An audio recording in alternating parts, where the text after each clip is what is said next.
Welcome back friends to the GS platform YouTube channel. दोस्तों आज है 23 जुलाई 2020 और आज की करंट अफेयर में जितने भी इंपॉर्टेंट क्वेश्चन बनेंगे इस वीडियो में हम लोग देखेंगे। और अगर आप इस चैनल पर नए हैं तो चैनल को सब्सक्राइब करें, साथ ही साथ पीडीएफ को डाउनलोड करने के लिए हमारे टेलीग्राम ग्रुप को जरूर ज्वाइन करें, जिसकी लिंक डिस्क्रिप्शन बॉक्स में दी गई है।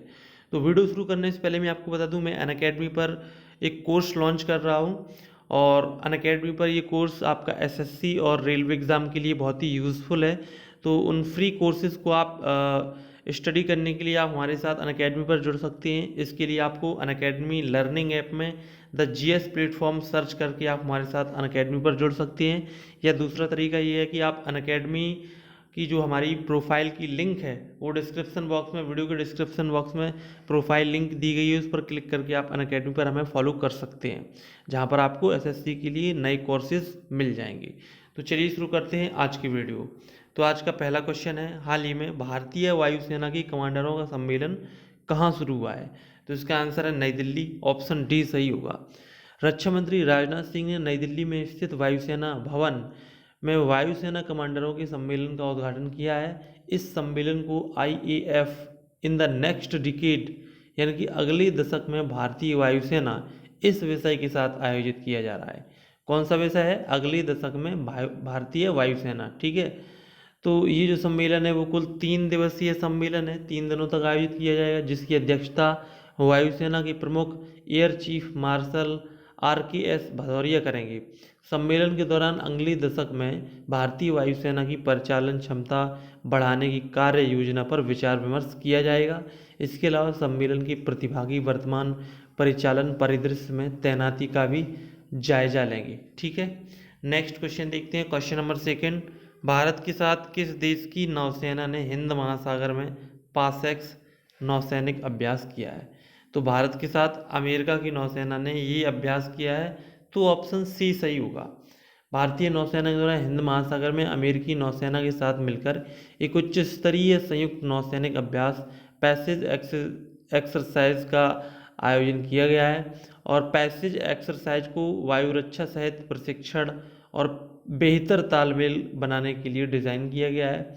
और पैसेज में 4 भारतीय नौसैनिक INS Shivalik, INS Sahyadri, INS कारमूता और INS राणा शामिल थे, जिन्होंने कैरियर USS निमित्ज और 3 अन्य अमेरिकी जहाज़ों के साथ मिलकर अभ्यास का संचालन किया। और भारतीय नौसेना ने पैसेज को गहरे समुद्र की अंतर क्षमता में सुधार के अवसर के रूप में अभ्यास किया है। ठीक है।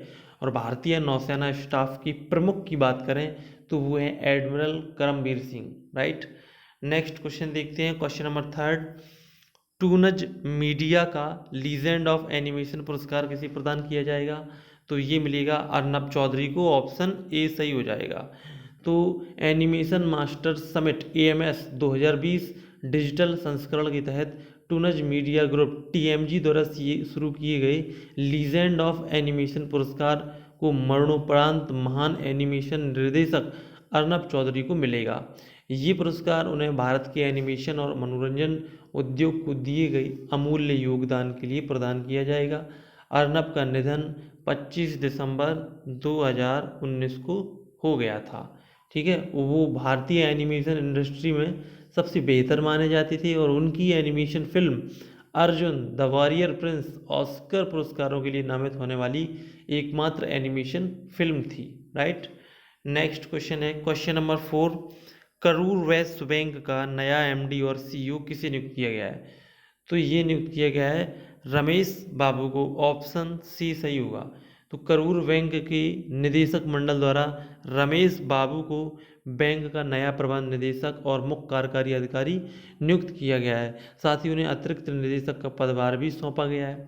साथ ही साथ रमेश बाबू की नियुक्ति पदभार ग्रहण करने की तारीख से 3 साल की अवधि के लिए की गई है और वो PR शेषाद्री का स्थान लेंगे, जिन्होंने 31 मार्च 2020 को इस्तीफा दे दिया था। रमेश बाबू इससे पहले स्टेट बैंक ऑफ इंडिया में उप प्रबंध निदेशक के रूप में कार्यरत थे और अप्रैल 2020 में वहाँ से सेवानिवृत्त हुए हैं। ठीक है। नेक्स्ट क्वेश्चन है, क्वेश्चन नंबर 5।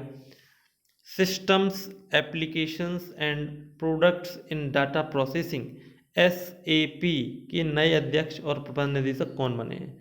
तो इस क्वेश्चन का राइट आंसर हो जाएगा कुलमीत बावा, ऑप्शन बी सही होगा। तो कुलमीत बावा को system applications and products in data processing यानी कि SAP इंडिया के द्वारा भारतीय उपमहाद्वीप के लिए अपना अध्यक्ष और प्रबंध निदेशक नियुक्त किए जाने की घोषणा की है। वो देवदीप सेन गुप्ता का स्थान लेंगे। कुलमीत बाबा की बात करें तो उन पर SAP की पारिस्थितिकी तंत्र में कर्मचारियों और ग्राहकों के लिए एक असाधारण अनुभव प्राप्त करने में विस्तार का जिम्मा होगा, और वो भारत, बांग्लादेश और श्रीलंका में डिजिटल प्रमुख दृष्टिकोण को अपनाने के व्यवसायों का मार्गदर्शन करेंगे। SAP के CEO इससे पहले क्रिश्चियन क्लैन थे, और स्थापित इसको कब किया गया था? 1972 में, और इसका मुख्यालय है जर्मनी में। राइट, नेक्स्ट क्वेश्चन देखते हैं, क्वेश्चन नंबर 6। लोकप्रिय video streaming app zoom Bharat के किस शहर में टेक सेंटर, डेटा सेंटर या टेक सेंटर खोलेगा? तो ये खोलेगा बेंगलुरु में, ऑप्शन बी सही होगा। तो लोकप्रिय वीडियो सहयोग मंच जूम बेंगलुरु में एक नया प्रौद्योगिकी केंद्र खोल रहा है। कंपनी का मुंबई में पहले से ही एक कार्यालय है, और वो अगले कुछ वर्षों में देश भर में प्रमुख प्रतिभाओं को नियुक्त करेगी। Bengaluru tech centre St John's मुख्यालय वाली कंपनी की वैश्विक इंजीनियरिंग प्रयासों का समर्थन करेगा। जूम का मुकाबला Jio meet, Airtel blue, Google meet से होगा। ठीक है, नेक्स्ट क्वेश्चन है क्वेश्चन नंबर 7। हाल ही में the spirit of cricket India पुस्तक किसने लिखी है? इंपॉर्टेंट क्वेश्चन है। तो ये पुस्तक लिखी है ऑस्ट्रेलियाई क्रिकेटर स्टीव वॉ ने। ठीक है, तो ऑस्ट्रेलियाई क्रिकेट के दिग्गज स्टीव वॉ की पुस्तक the spirit of cricket India जल्द ही प्रकाशित होगी। उन्होंने भारतीयों के दिलों में क्रिकेट की खास जगह को इस पुस्तक में चित्रित किया है। पुस्तक का एक बड़ा हिस्सा भारत के शारीरिक रूप से अक्षम क्रिकेटरों के लिए भी समर्पित है, जिन्हें स्टीव वॉ और उनके प्रबंधक फंड रेजर अभियान के माध्यम से समर्थन कर रहे हैं। ठीक है, नेक्स्ट क्वेश्चन है क्वेश्चन नंबर 8। मनोदर्पण पहल को किसके द्वारा लॉन्च किया जाएगा? तो इसको लॉन्च करेंगे मानव संसाधन विकास मंत्री रमेश पोखरियाल निशंक, ऑप्शन बी सही होगा। तो केंद्रीय मानव संसाधन विकास मंत्री रमेश पोखरियाल निशंक 21 जुलाई 2020 को उन्होंने हाल ही में मानव संसाधन विकास मंत्रालय की मनोदर्पण पहल की शुरुआत की है, और आत्मनिर्भर भारत अभियान के तहत इस पहल का उद्देश्य छात्रों को उनकी मानसिक स्वास्थ्य और कल्याण के लिए मनोसामाजिक सहायता प्रदान करना है। वो छात्रों को मनोसामाजिक सहायता प्रदान करने के लिए कई गतिविधियों को शामिल करेंगे। ठीक है, नेक्स्ट क्वेश्चन है क्वेश्चन नंबर 9। किस राज्य में ट्रांसजेंडरों के लिए मधु बाबू पेंशन योजना शुरू की जाएगी? तो ये की जाएगी आपकी ओडिशा में, ऑप्शन ए सही होगा। तो ओडिशा सरकार ने मधु बाबू पेंशन योजना के तहत ट्रांसजेंडर समुदाय को शामिल किया है, और इस योजना का जो उद्देश्य है वो राज्य में निराश्रित बुजुर्गों, दिव्यांग व्यक्तियों और विधवाओं को वित्तीय सहायता प्रदान करना है। और इस योजना के तहत लगभग 50,000 ट्रांसजेंडरों को उनकी आयु के आधार पर विभिन्न श्रेणियों के तहत 500, 700 और 900 रुपये प्रति माह पेंशन के रूप में प्रदान किए जाएंगे। राइट, नेक्स्ट क्वेश्चन है question number 10। Too much and never enough how my family created the world most dangerous man पुस्तक किसने लिखी है? तो ये लिखी है डोनाल्ड ट्रंप की भतीजी मैरी ट्रंप द्वारा, ऑप्शन सी सही होगा। तो राष्ट्रपति डोनाल्ड ट्रंप की भतीजी द्वारा लिखी गई एक पुस्तक जो कानूनी रूप से विवादित थी, उसका विमोचन हाल ही में किया गया है। ये पुस्तक मैरी ट्रंप द्वारा लिखी गई, और इसका शीर्षक है too much and never enough how my family created the world most dangerous man. पुस्तक का मूल रूप से 28 जुलाई 2020 को विमोचन होना था, लेकिन इसका विमोचन बहुत इससे पहले कर दिया गया है। ठीक है, तो ये रहे आज की वीडियो के टॉप 10 करंट अफेयर क्वेश्चन जो कि आपने स्टडी किए। आगे देखते हैं कल की करंट अफेयर क्विज का आंसर।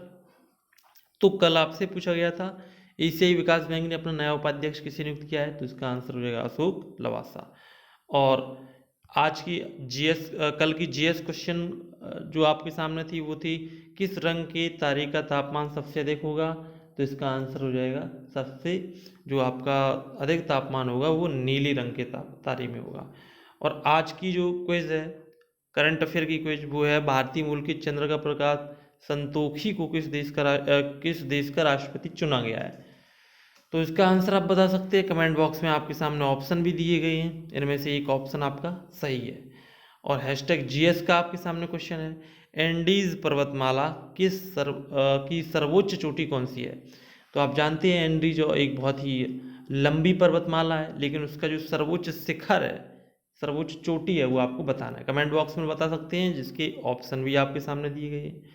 तो अगर आपको वीडियो पसंद आए तो प्लीज़ वीडियो को लाइक करें, शेयर करें, कमेंट करें। साथ ही साथ टेलीग्राम ग्रुप को ज्वाइन करना ना भूलें, जिसकी लिंक आपको डिस्क्रिप्शन में मिल जाएगी। तो मिलती है नेक्स्ट वीडियो में, तब तक के लिए नमस्कार।